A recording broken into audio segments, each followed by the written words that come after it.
So it's still February 29th, and we're going to finish up Proverbs 30 and 31 today. And then we're going to say goodbye to the Good News translation that we use for this month.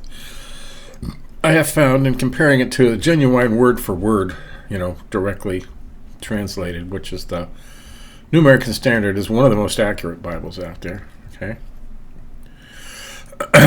And I've noticed a lot of the stuff is taken a little bit too generally. Okay. So it was fun, and we had a version to do. I will choose a different version for next month.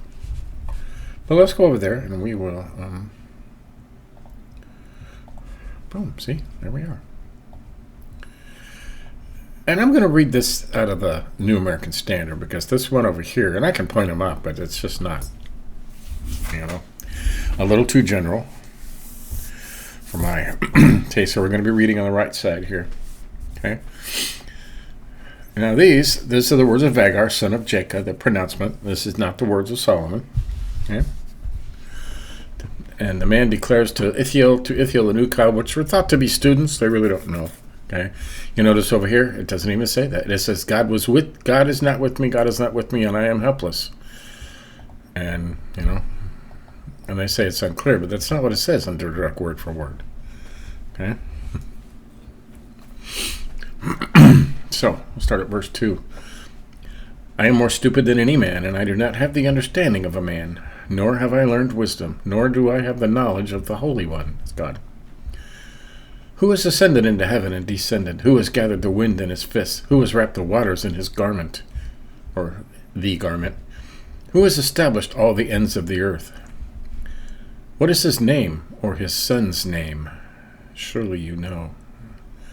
Now that always stood out to me. See, it's capitalized. What is his name or his son's name?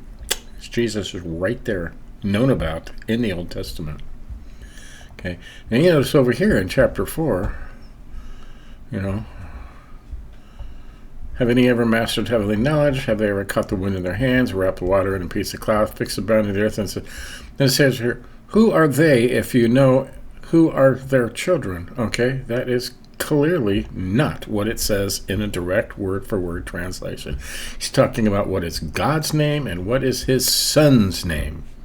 So, and I notice a lot of parts of the Good News translation, which is fun to read, getting a different take on it if you're comparing it right to the actual word for word, so you can, tell when they do something a little bit, take a little bit too many liberties, and this is too many liberties in my book.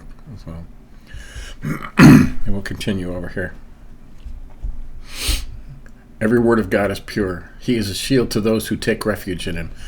Do not add to his words, or he will rebuke you, and you will be proved a liar. What does that say over here? If you claim that he said something that he never said, he will reprimand you and show you that you are a liar. Like this right here, you mean? Yeah. So, verse 7, 2 things I have asked of you. Do not refuse me before I die. Keep deception and lies far from me. Give me neither poverty nor riches. Feed me the food that is my portion. I always like this part right here. Too late. Give me neither poverty nor riches. Right? Don't want to be rich, you don't want to be poor. And he tells you why. Feed me with the food that is my portion. Right? So that I will not be full and deny you and say, who is the Lord? And that I will not become impoverished and steal and profane the name of thy God. No, over here it says, keep me from lying, and let me be neither rich nor poor. So give me only as much food as I need. If I have more, I might say I do not need you, but if I am poor, I might steal and bring disgrace to my God. See, and that's a good, most of them were good. There's just a few, like that one just caught me off guard. So, do not slander a slave to his master, or he will curse you, and you will be found guilty. Yeah. There's a kind of person who curses his father and does not bless his mother. There is a kind of person who is pure in his own eyes, yet is not washed from his filthiness. Now these are more Proverbs, it says, right? There is a kind, oh how lofty are his eyes, and his eyelids are raised in arrogance. And what are those over here? Never criticize servants to their master, or you will be cursed and suffer for it. There are people who curse their fathers and do not show their appreciation to their mothers. There are people who think they are pure when they're as filthy as they can be.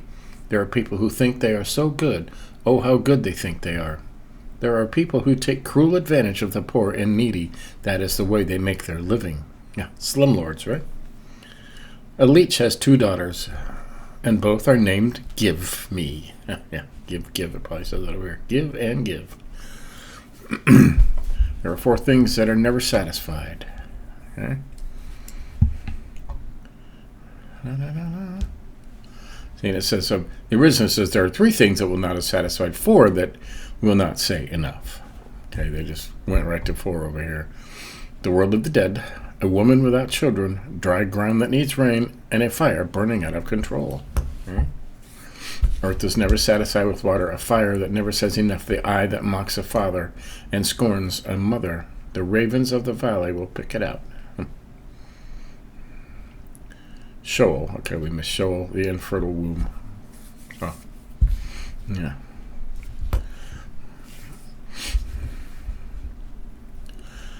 Where were we at? Okay, yeah. Fire never says enough. The eye that mocks a father and scorns a mother. The ravens of the valley will pick it out. The young eagles will eat it. Gross. There are 3 things which are too wonderful for me. 4 which I don't understand. The way of the eagle in the sky. The way of a snake on a rock. The way of a ship in the middle of the sea. The way of a man with a virgin. Okay, and that is just... If you know what that says, then what does this say over here in 19? And a man and a woman falling in love. Here are your friends, you're hanging out with the guys, and some guy meets a girl, and he's been on a couple of dates with this girl, and now he's trying to hang out with the guys, and he's a different person. I mean, he's all and he's all floating around, walking this far off the ground in his eyes, and you never understand unless you've been there. You never understand that, but yeah, I've been there. This is the way of an adulterous woman. She eats and wipes her mouth and says, I've done no wrong. Right. Yeah, over here it says, this is how an unfaithful wife acts. She commits adultery, takes a bath, and then says, I haven't done anything wrong. All right. Okay. Under 3 things the earth quakes. Under 4 it cannot endure. 3 no 4, 3 no 4. Right? When a slave becomes a king, and a fool when he is satisfied with food. Under an unloved woman when she gets a husband, and a female servant when she dispossesses her mistress. A slave becomes a king, a fool who has all he wants to eat, a hateful woman who gets married, a servant woman who takes the place of her mistress. A servant woman who takes the place of her mistress. It seems to me somebody fell in love with their babysitter, their children's babysitter, and then suddenly his wife was involved in an accident. But we won't mention any names. You look that up if you want.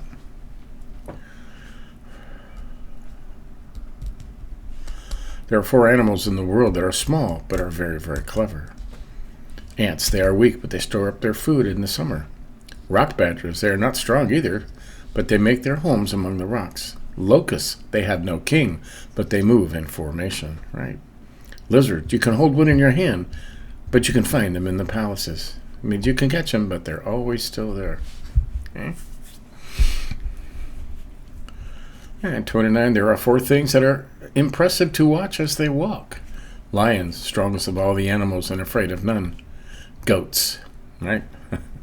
Strutting roosters, and kings in front of their people. There are three things for a lion, which is mighty and does not retreat from anything: the strutting rooster, or the male goat, and a king when his army is with him. Right? Those are four things which walk stately when they walk. Right? And the last two. If you have been foolish in exalting yourself, or if you have plotted evil, put your hand on your mouth, for the churning of milk produces butter, and pressing the nose produces blood. So the churning of anger produces strife. Right? If you stir up anger, you get into trouble. So that's Proverbs 30. Very interesting. Your highlighted stuff.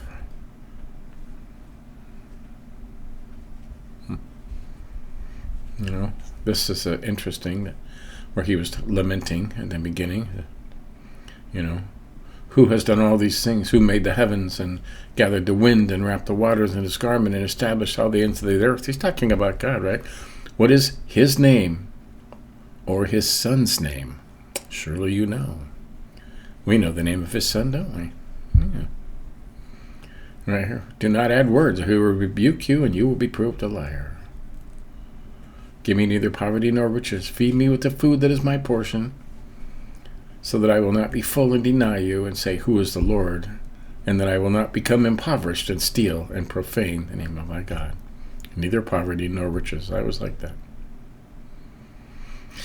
And who can understand the way of a man with a virgin, or a man falling in love? Right?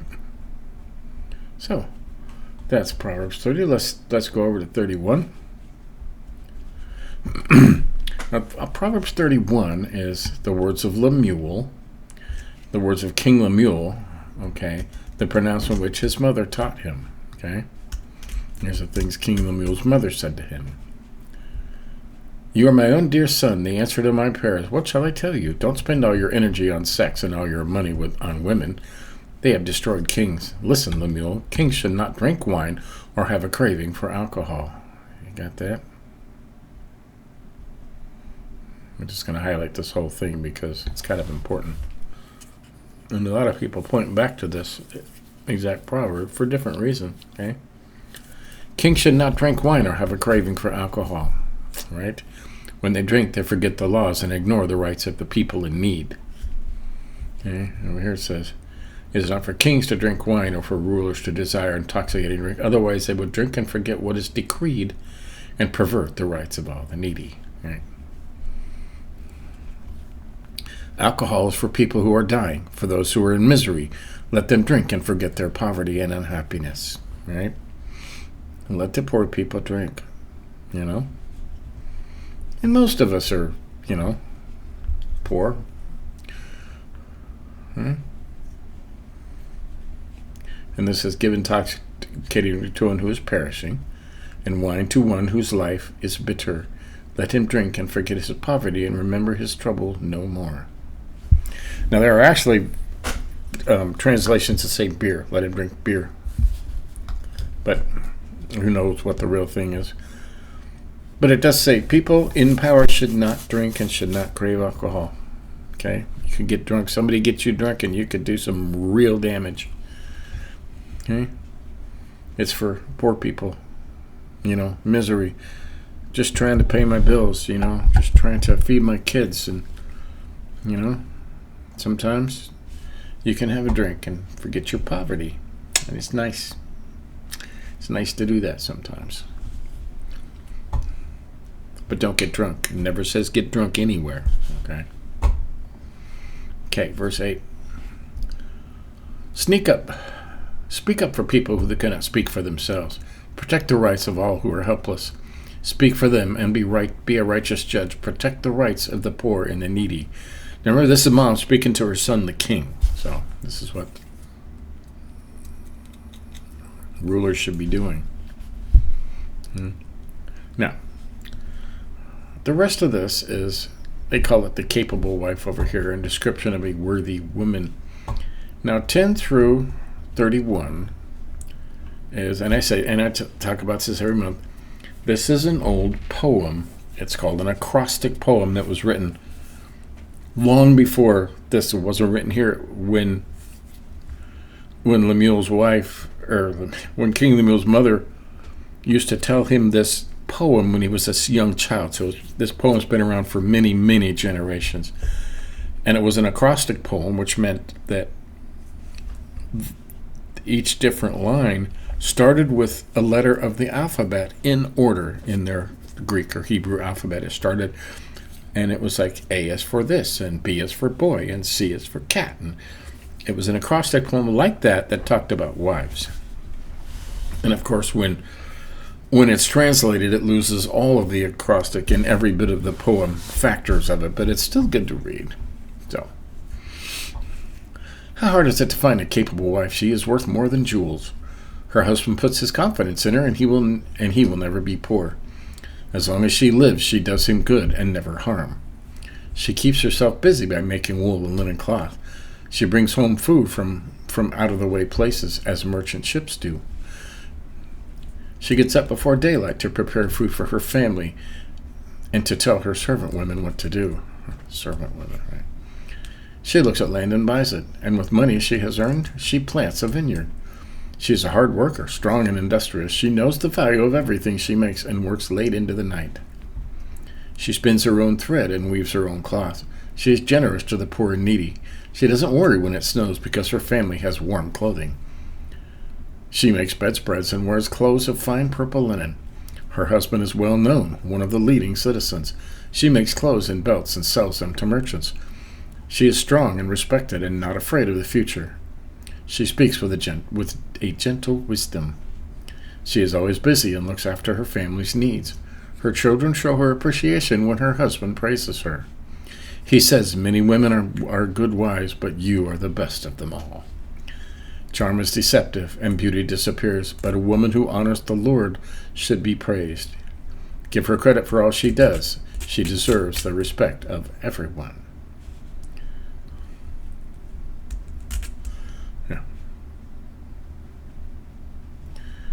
Yeah, charm is deceitful. I always like that one. Charm is deceitful and beauty is vain, but a woman who fears the Lord shall be praised. Right? It all goes away. So, that's Proverbs 30 and 31. We didn't highlight a lot in here because it's mostly a poem, But it does say, the king's mother said kings should not drink wine or have a craving for alcohol. Okay? Shouldn't be allowed for them, right? I mean, they always did. And they get drunk and do stupid things and make stupid rules, and people die. Right? That's what it says. So that's Proverbs 30 and 31. So we finished off the month. We finished off Proverbs. This is the 6th time we've gone through Proverbs. And I'm going to keep doing it, because it's fun.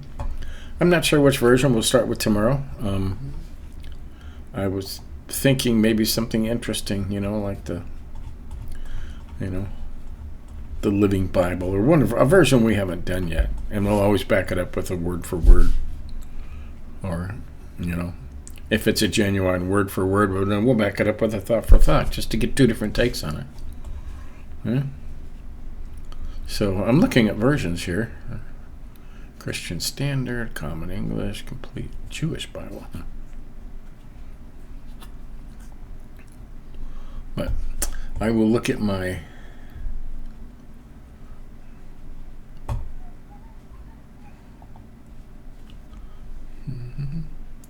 I'm looking over here at I had a Bible. There it is. Now if we look at this right here, this is all the versions. And you can see on the left, the word for word is the most accurate. It's going to be the most accurate. Not the easiest to understand, but it is the direct word for word translation. And as you get farther and farther and farther over, so you can see the New American Standard is way over here on the left, is one of the most accurate word for word translation there is. Okay, it's interlinear. And the LEB, I'm not sure what that is. Lexham English Bible. And the LSB is the literal standard version, okay? And it has to be even over the King James, the New American Standard. And a lot of that was translated from the King James too, the New American Standard was. But that's a good Bible. So if we do word for words, there's an English. Now I've already done the ESV, English Standard Version once. That was a good. And the Revised Standard. And we have the TLV, which is the Tree of Life version. Haven't heard of that. HCSB, and you got to look it up. Holman Christian Standard. The Revised Standard version. Maybe.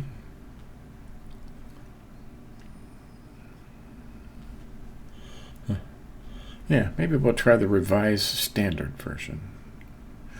And it's bordering on word for word, thought for thought. So, yeah, Revised Standard version. I kind of like that. So, let's see if it has that in here. If we have a Revised Standard version. New American Standard. We're still on the ends here. And New Revised Standard English. No, we don't want that. We just want the revised. We don't want new. There you go. Revised Standard Version. So, there you have it. So let's go back to Proverbs 1. And that's what will be on tomorrow. New American Standard and Revised Standard, so we can, Proverbs of Solomon, son of David, king of Israel. That men may know you, that men may know wisdom and introduction, understand the words of insight. So, that's cool. So, yeah, I think we'll do the Revised Standard version. I haven't done that one yet. So, there you have it. So, that's another month number 6. We're all done with Proverbs again, and we'll start it over again tomorrow. Stay tuned later. I still have to do through the Bible in 1 year. We are in day 60, still in Numbers, and they're moving camp, so we'll see what happens then. Until next time, remember, stay humble.